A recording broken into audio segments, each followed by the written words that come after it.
Music, news, sport. Every day for you on the web. LecoChannel.it. The Blue Light Blue Radio.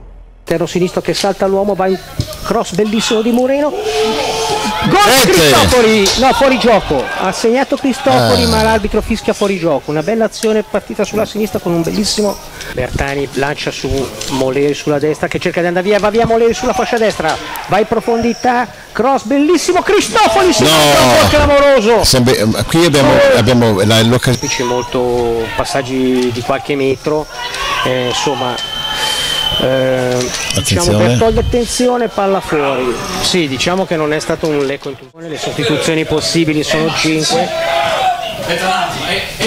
Ecco, attenzione, palla Bertani che riesce a prendere la palla, ma interviene la difesa giallo-verde con Tovanelli che dà la palla a Guarino. Grande palla riconquistata da Bertani recupera la palla al limite dell'area, serve sul fondo Moleri che la mette in mezzo, bellissimo cross, ma non c'è nessuno, arriva Murino dalla parte sinistra, tira in mezzo a Cavalli, Cavalli, un tiraccio di destra al limite dell'area, però Murino dovrebbe dargli una mano a Vignotti, mentre riesce a scodellare una bella palla in mezzo.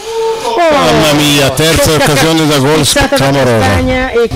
Merlissala cambia per Malvestiti cerca di spingere sulla fascia sinistra, vediamo se riesce a crossare, ma Rosselli gli va incontro, vediamo, palla bassa per Bertani che serve uno splendido pallone per Castagna, attenzione, Castagna si gira, oh, clamoroso gol sbagliato da Castagna. Sesto gol.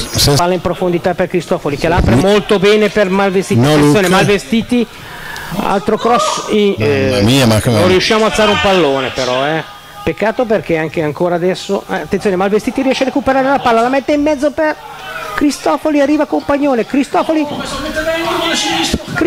sinistro, strozzato e la palla è Music, news, sport.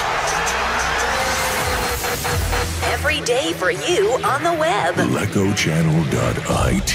The Blue Light Blue Radio.